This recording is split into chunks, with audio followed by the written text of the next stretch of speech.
也继续来看去年7月，总统出访，国安特勤人员用特权私炸9000外条的免税分，严重来损害到国家的形象。经过1年的调查，监察委员对交通部、外交部、关务署提出着纠正。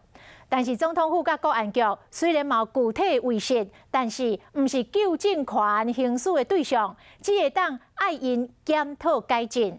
也毋过，监委特别点名总统府，爱处分伫个无人机顶超买分品的随行的公务人员，因为这款的行为实在是太离经了。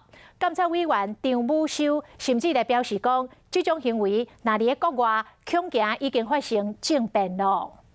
买了几条烟啊？去年7月，总统出国访问，回国了，煞互人压出私分的案件，特勤人员诈私分入境，监察委员申请自动调查，纠正外交部、交通部甲财政部、关务署。真正想要弹劾的话，弹劾谁？我会想要弹劾华航的人，可惜华航的人弹劾不到。另外，除了9797条分无纳税以外，总统专机顶面卖212条免税分，某随机公务人员买超过量，因果无申报，总统府嘛无处分。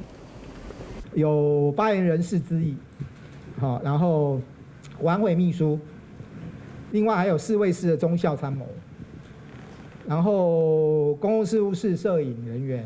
监委人员讲，假这被处罚，也是对面对司法的国安特勤人员来讲无公平。总统府甲国安会应该依照涉案的情节公平检讨。